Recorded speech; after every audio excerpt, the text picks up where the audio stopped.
ओम शांति। आज हम सब एक प्रकार से अंडर हाउस अरेस्ट हैं, नज़रबंद हैं, अपने अपने घरों में बैठे हैं और साथ साथ देखा जाए तो आत्मा भी अपने शरीर रूपी घरों में बैठी है। आज हमें मौका है, एक अवसर है कि हम कुछ आने वाले समय में कैसे हम सुरक्षित रह सकते हैं, इस विषय पर विचार करें।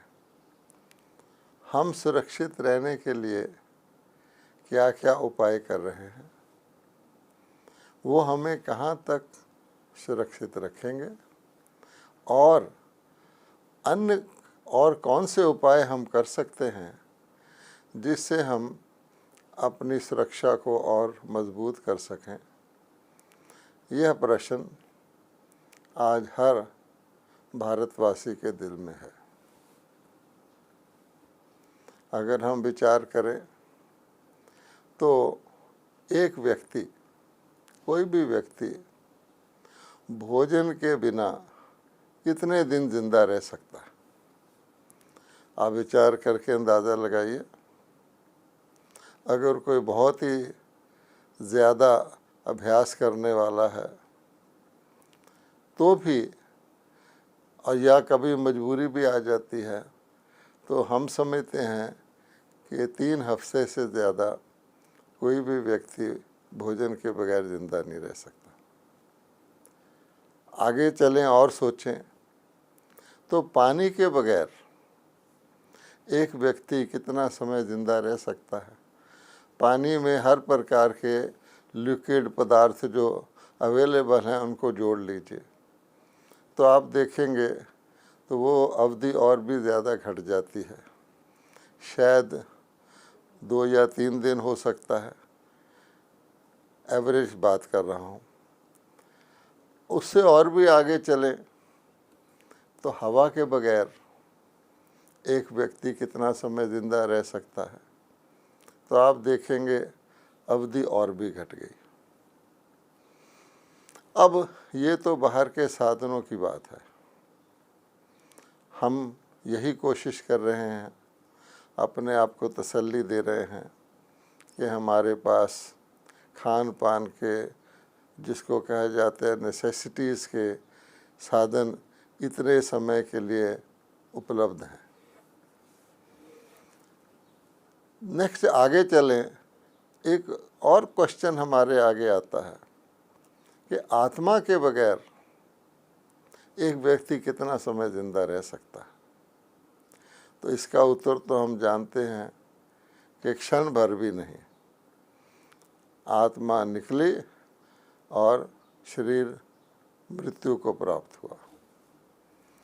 अब हम और ज़रा गंभीरता से सोचें कि इसका क्या उपाय है कि व्यक्ति आत्मा के बगैर जिंदा रहे और कैसे रहे।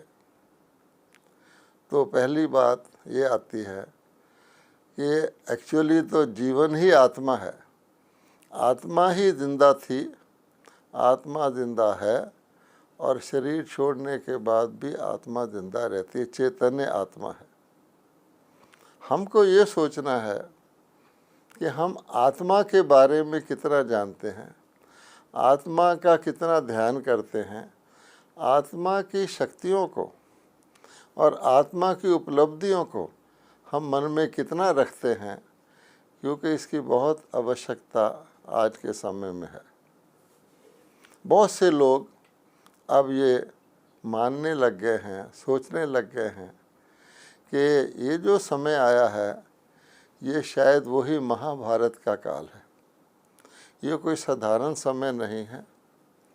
प्रकृति ने एक दूत भेजा छोटा सा, जिसने सारे विश्व को हिला के रख दिया है।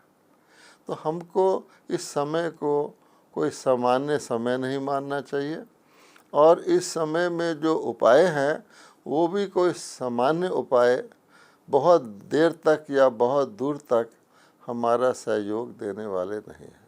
महाभारत के युद्ध का क्या परिणाम हुआ और उससे क्या हमारे लिए मॉरल मिलता है, शिक्षा मिलती है, वो सब लोग जानते हैं। सदियों से हमारे भारतवासी उस बात को बोलते आए हैं, क्या कि पांडव थोड़े से थे, मुट्ठी भर थे, और कौरवों की एक शूनी सेना थी जिसमें अनेक प्रकार के जितने भी विशेषज्ञ हो सकते हैं वो थे। दुर्योधन जैसे राजा थे, द्रोणाचार्य जैसे आचार्य थे, कृपाचार्य थे, अश्वत्थामा थे, बहुत सारे योद्धा हर प्रकार के कौरवों की तरफ थे, और उनकी सेना की संख्या तो अक्षूणी सेना कही जाती है।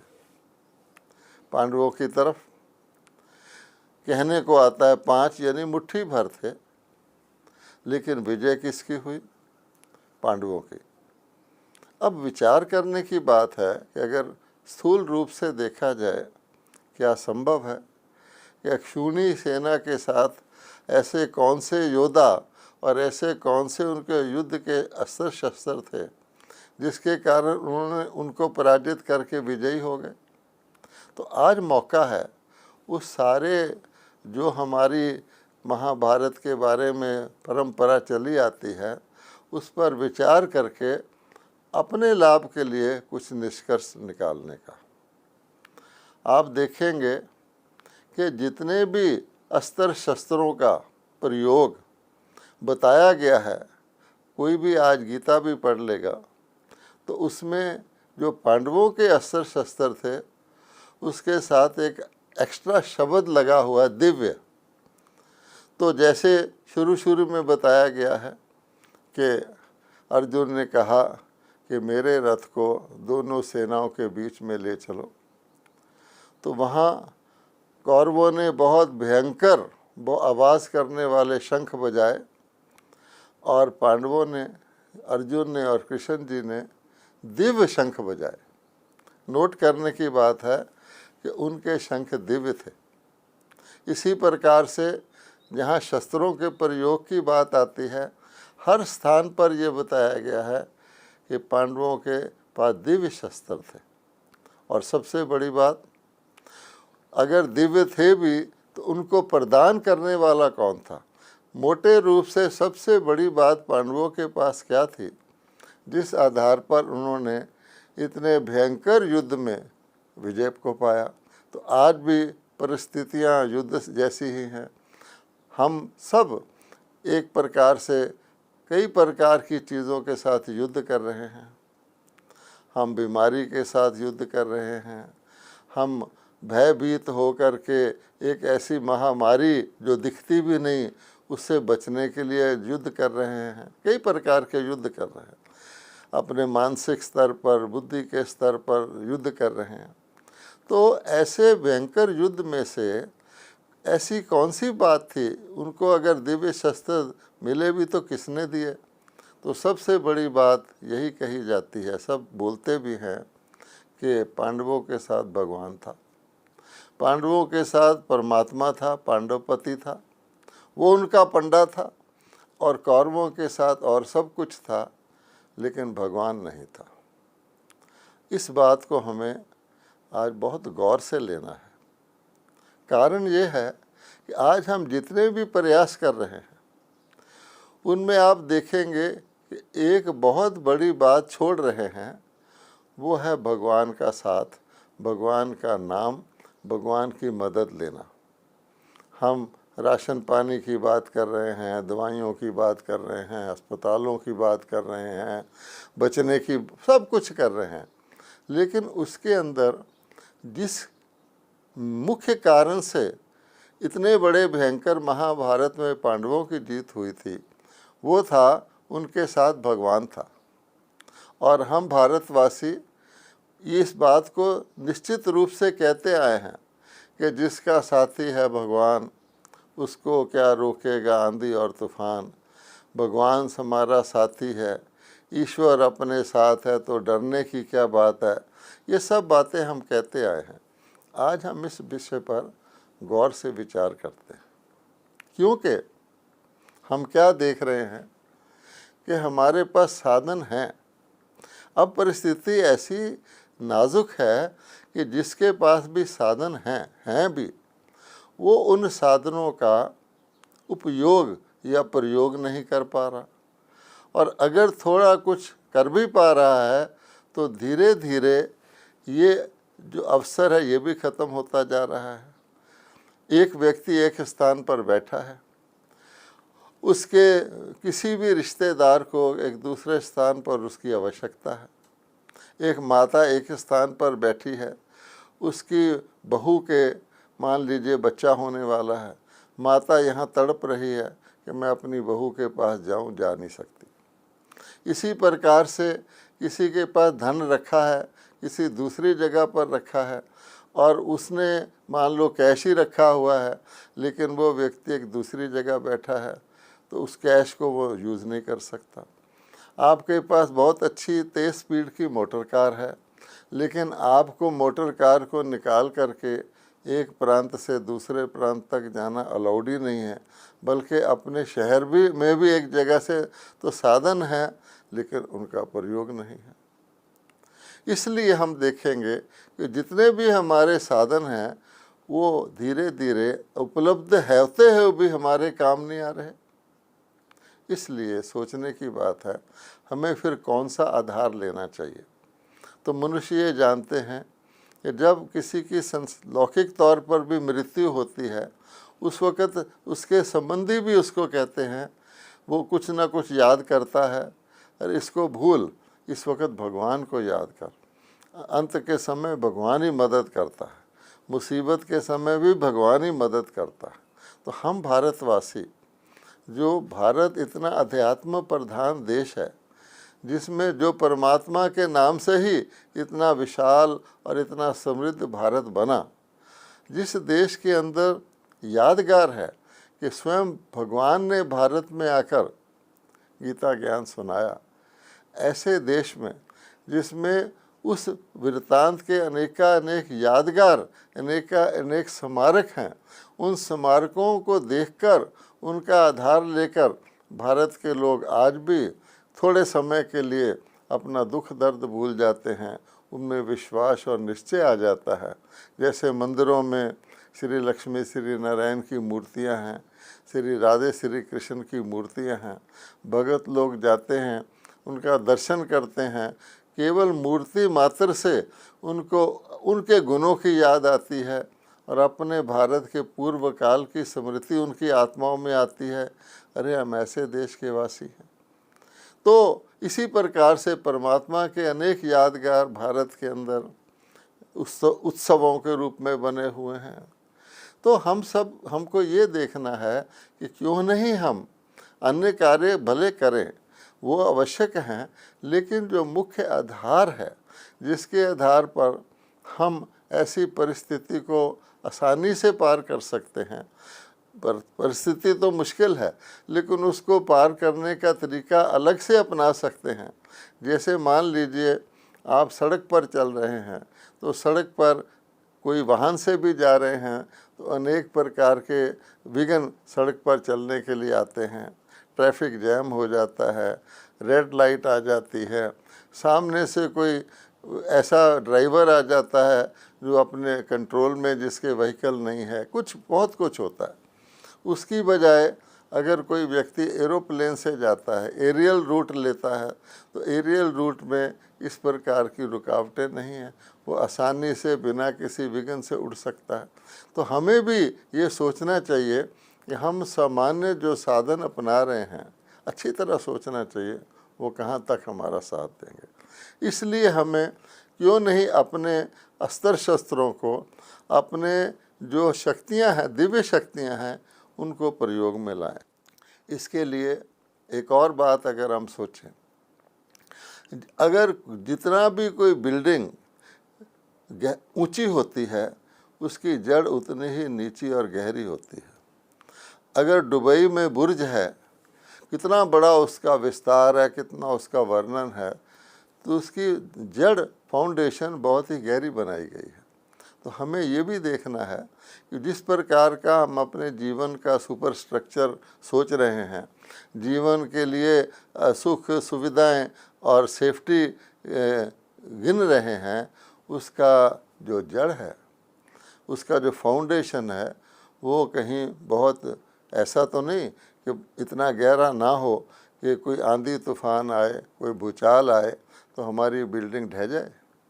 इसलिए हमको ये भी विचार करना है। तो अगर आप गौर से देखेंगे तो अब हम आते हैं आत्मा पर। तो जैसे हमने पहले बताया कि मेन बात यह है कि आत्मा ही जीवन को धारण करती है और आत्मा ही इन संसाधनों को अपने शरीर, फर्स्ट आत्मा की रिसोर्स शरीर है जिसमें सब शारीरिक इंद्रियां हैं। दूसरी आत्मा की रिसोर्स उसकी सूक्ष्म इंद्रियां हैं जिसमें हम मन और बुद्धि को लाते हैं। और इन रिसोर्सेज को हमने कहाँ तक, शारीरिक तो हम देख रहे हैं लेकिन ये तो बहुत टेम्परेरी हैं। शरीर तो आत्मा वैसे भी चेंज करती रहती है। इसलिए वो जो अन्य हमारी शक्तियां हैं, जो सूक्ष्म शक्तियां हैं, उनको क्यों ना हम वर्तमान समय ऐसी नाजुक परिस्थिति में प्रयोग में लाएं। अब उसमें आप देखेंगे पहली शक्ति हम अपनी बुद्धि को ही ले लेते हैं। तो इंसान की बुद्धि जो है, अगर ठीक समय पर ठीक निर्णय ले लेती है तो उसमें जीवन मृत्यु का प्रश्न आ जाता है। ठीक निर्णय लेने से उसका बचाव हो जाता है और गलत निर्णय लेने से वो अपने ही कोशिश करते करते मृत्यु को प्राप्त हो जाता है।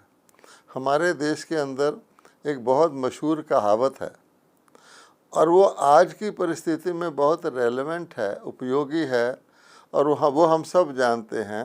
कहा गया है, विनाश काले प्रीत बुद्धि विजयंती, विनाश काले विपरीत बुद्धि विनशंति। यानी बुद्धि की का महत्व इतना जोड़ा गया है। विनाश काल यानी किसी एक आध व्यक्ति की नॉर्मल शरीर छोड़ने को विनाश काल नहीं कहते।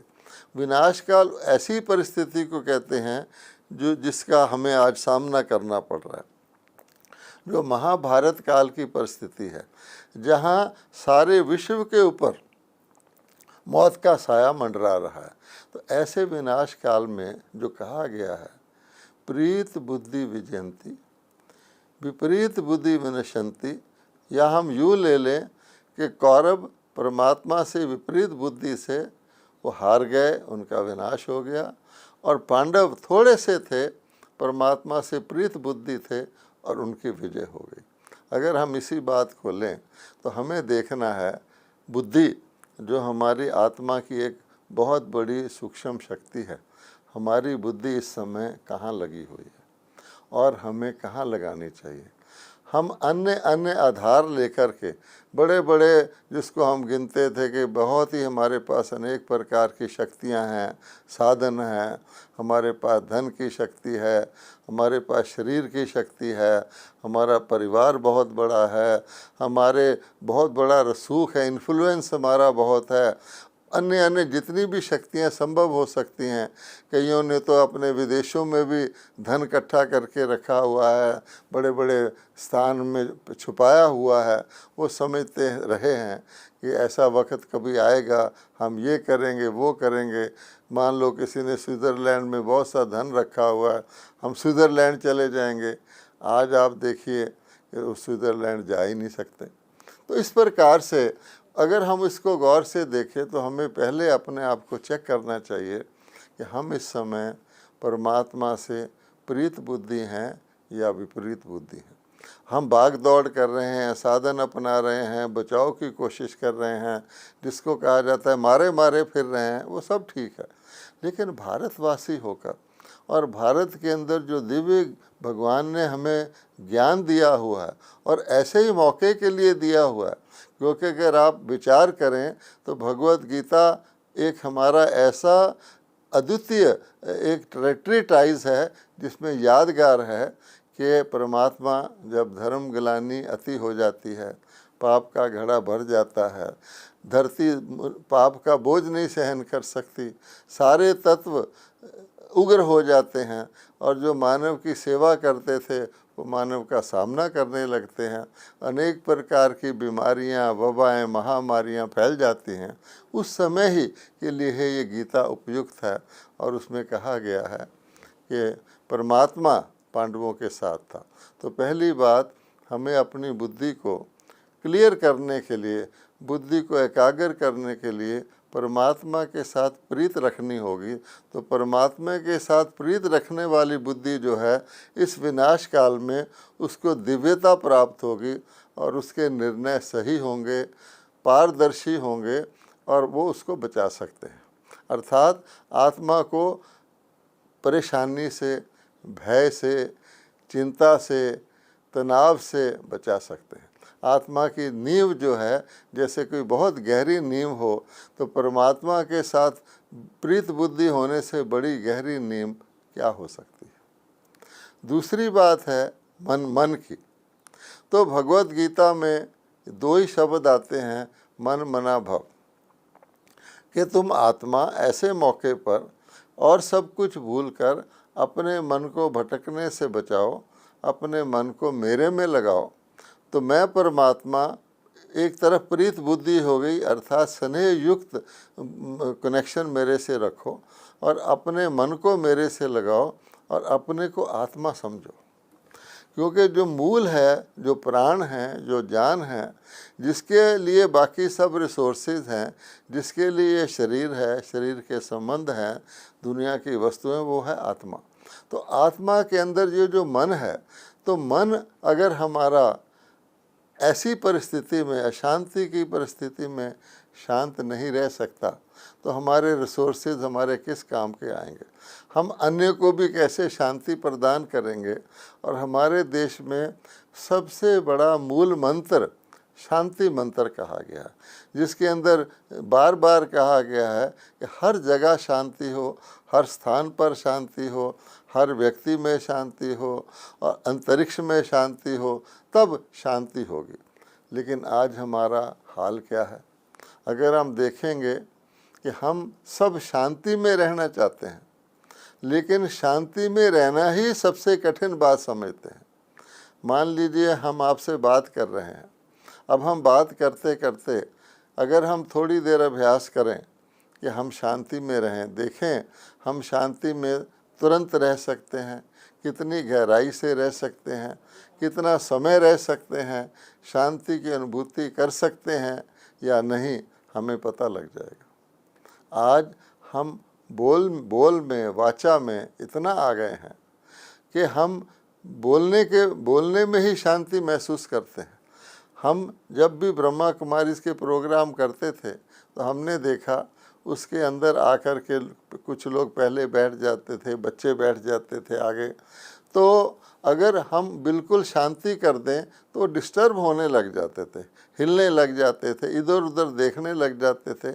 लेकिन अगर कोई आवाज़ वाली चीज़ वहाँ बोल दो, कोई गीत लगा दो या कोई व्यक्ति कुछ बोलना शुरू कर दे तो शांत हो जाते थे। हमें शांति की गहरी अनुभूति ही नहीं है, क्योंकि शांति मन की होती है, शांति के लिए बुद्धि का स्नेह होता है, आत्मा की एकाग्रता की होती है, उसका हमें अनुभव ही नहीं है।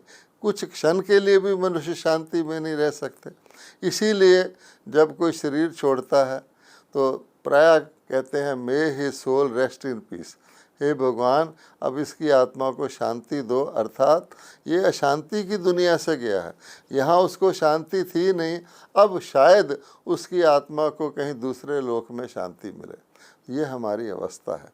इसलिए हमको मन और बुद्धि इसको इस परमात्मा की तरफ लगाना चाहिए। और परमात्मा निराकार है, तो हमें ये हमारा जो वबा आई है, महामारी, ये भी दिखती नहीं है, ये निराकार है। निराकार चीज़ बहुत इफेक्टिव हो सकती है।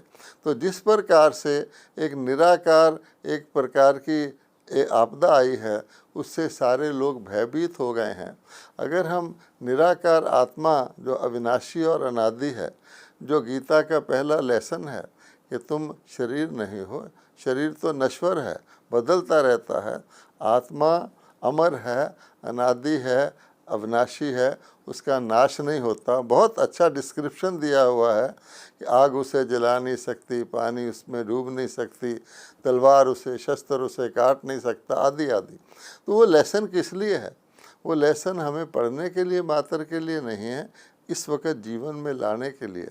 भगवान के इन महावाक्यों को ऊपर हम ध्यान दें।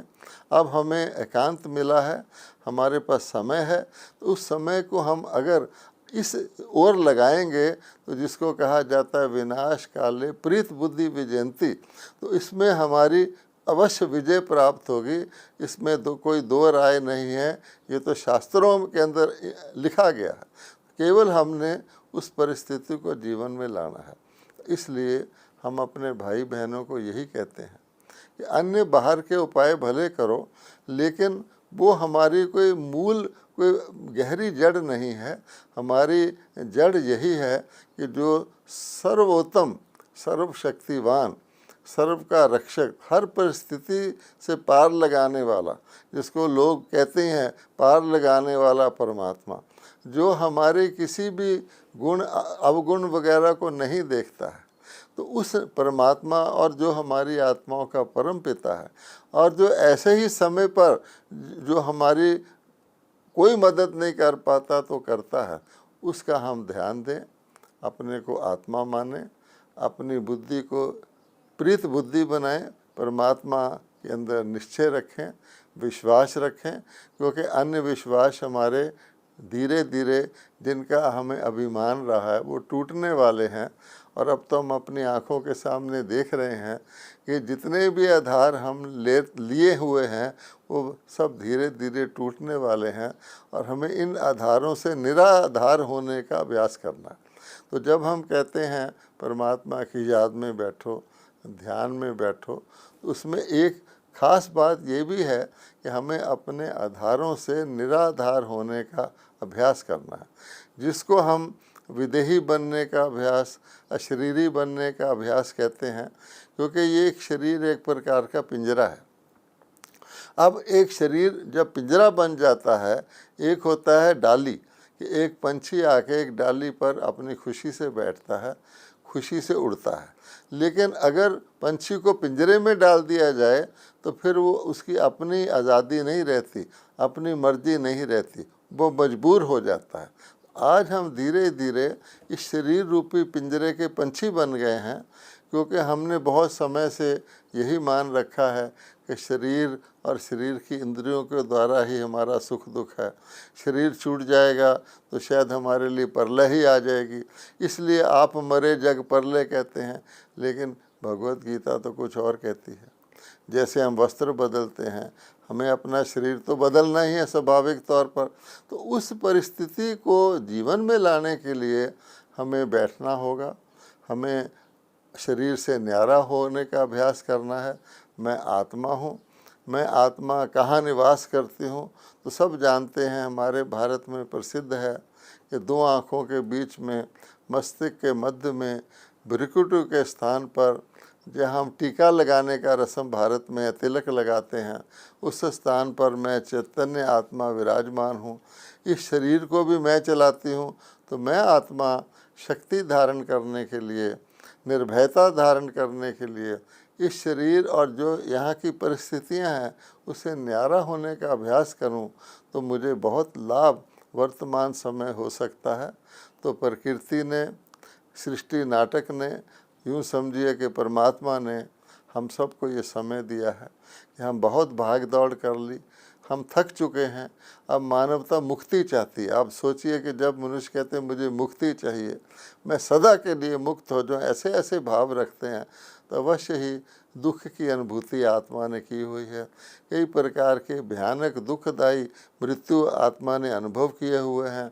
और जब उसकी आँखों के सामने एक और बड़ा भयंकर सीन आ रहा है, एक दृश्य सामने दिखाई दे रहा है, तो ऐसी परिस्थिति में हम क्यों ना उस गीता के भगवान के ज्ञान का और हमारे भारत की परंपरागत पद्धति का प्रयोग करके वर्तमान समय यहाँ अपने आप बैठ करके वॉलंटरीली स्व इच्छा से शरीर इसके संबंधों को भूलने का, जो अर्जुन को पहले पहले कहा गया, ये अर्जुन इन सब को भूल जाओ, तो इसको बुद्धि से भूल जाओ। और अर्जुन सोचता था मैं कैसे भूल जाऊं, वही परिस्थिति है। अभ्यास करने से, परमात्मा से प्रीत रखने से ऑटोमेटिकली हमें ईश्वरीय शक्ति प्रदान होगी, दिव्य शक्ति प्रदान होगी। आत्मा विदेही बनने का अभ्यास करेगी तो इस दुख की परिस्थिति में भी वो एक अति इंद्रिय आनंद की अनुभूति करेगी, अन्य आत्माओं को भी कराएगी। और ये परिस्थिति जैसे हवाई रास्ते से, हवाई जहाज़ के रास्ते से आप पहाड़ों को पास कर जाते हैं, समुद्रों को क्रॉस कर जाते हैं, आप महसूस करेंगे कि हम इस परिस्थिति को सहज रीति से पार कर रहे हैं, बल्कि अपनी कमाई भी कर रहे हैं। क्योंकि आत्मा की जो हम लिबरेशन चाहते हैं, आत्मा को अन्य प्रकार के हर बंधनों से छुड़ाना चाहते हैं, उसकी भी हम अनुभूति कर सकते हैं। ओम शांति।